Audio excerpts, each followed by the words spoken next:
नमस्कार दोस्तों, स्वागत है आपका अपने channel education with Monish sir में। आई होप कि सब लोग अच्छे होंगे, स्वस्थ होंगे। और आज हम ज्योग्राफी का डिस्कस करेंगे, भूकंप। इससे पहले मैं आप लोगों को बता देता हूं कि एक हमारे जो है मित्र हैं, बहुत अच्छे दोस्त हैं मेरे, और इन्होंने चैनल स्टार्ट किया है एम विद देवेंद्र सर करके। यहाँ पर आपको इतिहास और सब्सक्राइब कर लें। मैं इसका लिंक जो है वीडियो में नीचे डिस्क्रिप्शन में प्रोवाइड कर दूंगा। चैनल का नेम है एम विद देवेंद्र सर। यहाँ पे आप कर सकते हैं उनको चैनल को सब्सक्राइब। ये है channel M with Devendra sir. ये एक चैनल है, इसको आप जो है सब्सक्राइब कर सकते हैं। इतिहास के लिए बहुत ज़्यादा अच्छी वीडियोज़ यहाँ पर अवेलेबल है और इतिहास के बहुत अच्छे जानकार हैं, और अभी असिस्टेंट प्रोफेसर में भी है वर्तमान में। तो यहाँ से आप जो अभी शुरुआत करते हैं हम जो आज का टॉपिक है भूकंप के बारे में।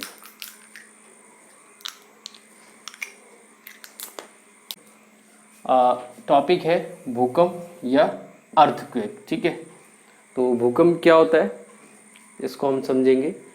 तो सबसे पहले हम भूकंप को जानते हैं कि भूकंप क्या है। तो भूकंप जो है धरातल पर होने वाला आकस्मिक कंपन। ठीक है, धरातल पर होने वाला आकस्मिक, धरातल या भूतल या सरफेस पर जो अचानक से जो कंपन होने लगता है उसको हम क्या कहते हैं, भूकंप कहते हैं। अब क्यों होता है, क्या इसके कारण है, वो हम डिस्कस करते हैं। तो देखिए, जो भूकंप है वो प्राकृतिक, जो भूकंप है वो प्राकृतिक और मानवीय, प्राकृतिक और मानवीय दोनों जो है कारणों से जो है उत्पन्न होता है। भूकंप प्राकृतिक और मानवीय दोनों कारणों से ये उत्पन्न होता है। अब प्राकृतिक कौन कौन से कारण है जिससे उत्पन्न होता है? ज्वालामुखी विस्फोट।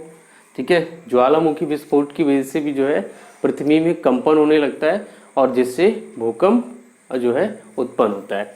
दूसरा है प्लेट विवर्तनिक सिद्धांत। प्लेट विवर्तनिक सिद्धांत को हम डिस्कस करेंगे जो नेक्स्ट वीडियो है उसमें। तो प्लेट मूवमेंट्स, क्योंकि जो हमारी पृथ्वी है इसमें हमें ऐसा हम मानते हैं कि ये जो है इसमें बहुत सारी प्लेट्स हैं, जैसे इंडो यूरेशियन प्लेट। ठीक है, तो इन प्लेट्स पर जो है ऊपर की जो धरातल है वो स्थित है। जैसे हिमालय जो है पर्वत का उद्गम हुआ है वो भी प्लेट्स के मूवमेंट के थ्रू। तो इस प्रकार से हम कह सकते हैं कि जो प्लेट विवर्तनिक सिद्धांत है उससे भी जो है भूकंप उत्पन्न होता है। नेक्स्ट है वलन।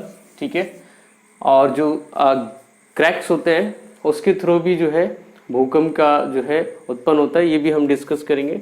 नेक्स्ट है भ्रंशन। जैसे कोई प्लेट है और क्रैक हुआ, प्लेट डाउन हो गई, नीचे टूट गए और कुछ समय बाद फिर वो अपने स्थान पर आने लगेगी, तो वहाँ पर जो है भ्रंशन हो जाता है, गैप हो जाता है, तो उसके कारण भी भूकंप जो है वो उत्पन्न होता है। और मानवीय कारणों की अगर जो हम बात करें तो जिसमें बांध है, हम भारी भारी जो डैम है वो बनाते हैं। ठीक है, डैम, सड़क निर्माण या फिर जलाशय, जो विशाल जलाशय, इससे क्या होता है जब स्टोर करते हैं पानी को तो वहाँ पर दबाव पड़ता है और दबाव पड़ने के कारण जो है नीचे जो भी प्लेट्स हैं उनका मूवमेंट शुरू हो सकता है या अन्य किसी कारण से वहाँ पर भूकंप उत्पन्न होता है। उसके बाद है परमाणु परीक्षण। इससे बहुत सारे जो है कारण है, जिसमें ये परमाणु परीक्षण एक मुख्य कारण है जिसकी वजह से जो है सामान्य रूप से जो है भूकंप आसपास आते रहते हैं। नेक्स्ट है जो भूकंप का अध्ययन है वो किस ब्रांच के अंतर्गत करते हैं, या भूकंप के अध्ययन की जो शास्त्र की वह शाखा जिसमें हम भूकंप का अध्ययन करते हैं उसे हम सिस्मोलॉजी कहते हैं। जब कहीं पर भूकंप आने वाला होता है तो सर्वप्रथम जो है वायुमंडल में जो रेडॉन गैसेस है, कौन सी गैसेस, रेडॉन गैसेस जो है इनकी अधिकता हो जाती है वायुमंडल में। तो अगर जो किसी स्थान पर रेडॉन गैसों की अधिकता हो जाएगी तो हमें ऐसा लगेगा कि वहां पर जो है भूकंप आ सकता है या भूकंप आने की पूरी संभावना है। नेक्स्ट है भूकंप मूल किसे कहते हैं, या उत्पत्ति केंद्र या सिस्मिक फोकस। ठीक है, यहाँ से क्वेश्चन पूछा जाता है, बहुत बार पूछा गया है क्वेश्चन, भूकंप मूल किसे कहते हैं। तो जिस स्थान पर भूकंप तरंग सबसे जिस स्थान पर भूकंप तरंग जो है उत्पन्न होती है उसको हम क्या कहते हैं, या प्रारंभ होती है, उसे हम भूकंप मूल कहते हैं। जैसे अगर जो हम यहाँ पर बात करें कि ये एक पृथ्वी है और सपोज दैट यहाँ से भूकंप जो है स्टार्ट हो रहा है, यानी कि भूकंप तरंगे यहाँ से स्टार्ट हो रही है, तो ये जो पॉइंट होगा इसी को हम भूकंप मूल कहेंगे। तो ये क्या होगा, भूकंप मूल होगा। ठीक है, नेक्स्ट है अधिकेंद्र। अधिकेंद्र या भूकंप केंद्र किसे कहते हैं, अधिकेंद्र या भूकंप केंद्र किसे कहते हैं। तो अधिकेंद्र या भूकंप केंद्र को एपिक सेंटर भी बोलते हैं, और ये धरातल पर या भूतल पर वह स्थान है जहां पर सर्वप्रथम जो भूकंपीय लहरें हैं उनका अनुभव किया जाता है। यानी कि भूकंपीय लहरों का जिस स्थान पर भूतल पर वह स्थान जहां पर भूकंपीय लहरों का सर्वप्रथम अनुभव करते हैं उसे हम क्या कहते हैं, अधिकेंद्र कहते हैं या फिर भूकंप केंद्र कहते हैं। ये भी क्वेश्चन बहुत बार पूछा जाता है। अगर जो हम यहाँ पर देखेंगे, इस फिगर में देखेंगे, तो ये फिगर में देखिए ये पृथ्वी है, यहाँ से भूकंप स्टार्ट हो रहा है, यहाँ से जो तरंगे हैं वो यहाँ पर क्रिएट हो रही है। ठीक है, तो ये जो भूकंप मूल है इसके ठीक ऊपर अगर जो हम आएंगे तो यहाँ पर ये अधिकेंद्र होगा, और ये भूकंप मूल से 90 डिग्री यानी कि समकोण पर होता है। एक तो भूकंप मूल के ठीक ऊपर होगा और जो भूकंप मूल है उससे समकोण पर 90 डिग्री पर ये स्थित होगा। इसमें जो ऊर्जा उत्पन्न होती है वो प्रत्यास्थ ऊर्जा होती है, जिसे हम इलास्टिक एनर्जी भी कहते हैं। तो ये क्वेश्चन भी बहुत बार पूछा जाता है कि किस प्रकार की ऊर्जा यहाँ पर उत्पन्न होती है। तो यहाँ पर जो है प्रत्यास्थ जो ऊर्जा है वो उत्पन्न होती है। नेक्स्ट है जो भूकंपीय तरंगे हैं वो कितने प्रकार की होती है, कौन कौन सी भूकंपीय तरंगे हैं। ठीक है, इनको हम अध्ययन करेंगे। तो देखिए भूकंपीय तरंगों की बात करते हैं। तो जो हमारी पहली तरंग है, भूकंपीय तरंगों को हमने 3 पार्ट में डिवाइड किया गया है। कितने प्रकार में, 3 प्रकार से। ठीक है, 3 प्रकार में हमने इनको डिवाइड किया है, जिसमें पहला है प्राथमिक, या इनको हम लंबात्मक भी कहते हैं, या फिर प्रधान तरंगे, या फिर प्राइमरी वेव्स, या फिर पी वेव्स। ठीक है, ये सारे इनके नेम है, एक ही नेम, प्राथमिक या लंबात्मक या प्रधान या फिर प्राइमरी वेव्स भी इसको कहा जाता है, और अनुदैर्ध्य तरंगे भी इन्हीं को कहा जाता है। एक नाम और अगर जो हम इसमें जोड़ेंगे तो वो इसमें आ जाएगा अनुदैर्ध्य तरंगे। ठीक है, वो भी हम इसी को कहते हैं। दूसरा है अनुप्रस्थ या फिर गौण तरंगे, या फिर द्वितीयक तरंगे कह सकते हैं, या फिर एस वेव इनको कहते हैं। ठीक है, तो दूसरा जो प्रकार है वो है अनुप्रस्थ या गौण तरंगे या द्वितीयक तरंगे, या फिर सेकेंडरी वेव, या फिर एस वेव्स भी इनको कहा जाता है। नेक्स्ट है सतही या फिर धरातलीय कह सकते हैं, लव तरंगे, क्योंकि जो है एक भूगर्भ शास्त्री रहे जो लव जो है के नाम से जाने जाते हैं, तो इसलिए उन्होंने इसकी खोज की थी, तो उनके नाम पर भी हम इसको लव तरंगे या एल वेव्स भी कहते हैं। तो इस प्रकार से जो हमारी कितने प्रकार की तरंगे हुई, 3 प्रकार की, प्राइमरी, सेकेंडरी और एल, प्राथमिक, द्वितीयक और जो है लव तरंगे कह सकते हैं इनको, या और इसके नाम है सतही या धरातलीय तरंगे। सबसे ज्यादा जो विनाश होता है वो इन्हीं से होता है, धरातलीय तरंगों से ही सबसे ज्यादा विनाश होता है। चलिए अब इनके बारे में हम डिस्कस करते हैं, तीनों तरंगों के बारे में। कि जो भूकंपीय तरंगे हैं वो 3 प्रकार की होती है, प्राथमिक, सेकेंडरी और एल तरंगे, जिसको लव तरंगे भी कहते हैं। तो हम डिस्कस करते हैं 1 बाय 1। पहली है प्राथमिक तरंग। तो देखिए प्राथमिक अथवा प्रधान तरंगे, इनको हम पी वेव तरंगे भी कहते हैं। ठीक है, ये अनुदैर्ध्य तरंगे होती है। सबसे पहले तो ये ध्यान रखना है कि अनुदैर्ध्य तरंगे क्या होती है। ठीक है, एक्चुअली में ये फिजिक्स का एक टॉपिक है जिसमें जो पार्टिकल्स होते हैं और जो जब हम कुछ बोलते हैं या जो तरंग होती है, वेव का जो नेचर होता है, तो पार्टिकल्स के थ्रू जो मूवमेंट होता है तो एक में परपेंडिकुलर होते हैं और एक में पैरेलल होते हैं माध्यम के, तो उसी के आधार पर हम इनको अनुदैर्ध्य और अनुप्रस्थ तरंगे कहते हैं। तो बहुत ज़्यादा डिटेल में ज़रूरत नहीं है। इनको हम अनुदैर्ध्य तरंगी भी कहते हैं और ये ध्वनि तरंगों के समान होती है। और इसके बाद जो इसमें इम्पोर्टेंट है, ये सबसे ज़्यादा तीव्र होती है, यानी कि तीव्रता की अगर जो हम बात करेंगे तो सबसे ज़्यादा तीव्र जो तरंगे होती हैं वो प्राइमरी तरंगे या पी तरंगे होती है। और तीव्रता अधिक होगी तो सबसे पहले धरातल पर यही जो है तरंगे पाई जाएंगी। तो पृथ्वी के प्रत्येक भाग में ये जो है मूवमेंट कर लेते हैं। इट मीन्स ठोस, द्रव और गैस तीनों ही पार्ट में ये आराम से गुजर जाती है। दूसरा है, सबसे पहले इसको धरातल पर देखा जा सकता है क्योंकि जो इसकी तीव्रता सबसे अधिक होती है। और औसत वेग इसका जो है 8 किलोमीटर पर सेकंड होता है। ठीक है, तो इस प्रकार से जो है ये प्राथमिक या प्रधान तरंगे या पी वेव्स है। दूसरा है द्वितीयक या गौण तरंगे भी कहते हैं इसको, या एस वेव।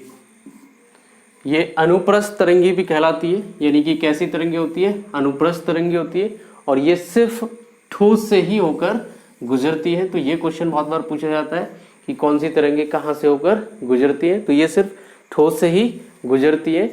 इनको जल तरंग और प्रकाश तरंगों के समान भी कहा जा सकता है।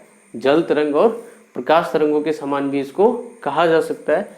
और ये क्या है कि सागरीय भागों में ये क्या हो जाती है, लुप्त हो जाती है। ठीक है, क्योंकि वो लिक्विड है और ये सिर्फ ठोस जो है माध्यम में ही गुजरती है। नेक्स्ट है धरातलीय या फिर लव तरंगे भी इनको कहते हैं, या फिर एल वेव्स भी इनको कहा जाता है। तो सर्वप्रथम इसकी खोज, तो इसकी जो खोज है वो एच.डी. लव ने किया था। किसने? एच.डी. लव ने जो है इसकी खोज की थी। इनको हम आर वेव्स भी कहते हैं या कह सकते हैं रे लाइट वेव्स। इनको हम रे लाइट वेव्स या आर वेव्स भी कहते हैं। आर वेव्स या रे लाइट वेव्स भी इनको कहा जाता है। और धरातल तक जो है ये सीमित है। ठोस, द्रव, गैस तीनों से होकर गुजर सकती है। ठीक है, और सबसे जो अधिक या कह सकते हैं कि सबसे ज़्यादा जो विनाशकारी जो होती है वो कौन सी तरंगे होती है, ये एल तरंगे या लव तरंगे या फिर धरातलीय तरंगे ही सबसे अधिक विनाशकारी होती है। यानी कि पृथ्वी पर जो सबसे ज़्यादा विनाश होता है वो इन तरंगों के कारण ही होता है। फिर उसके बाद कुछ इंपॉर्टेंट टर्म्स है जो क्वेश्चन प्रीवियस क्वेश्चंस में पूछे हुए हैं, प्रीवियस जो पेपर्स हैं उसमें क्वेश्चन पुटा हुए।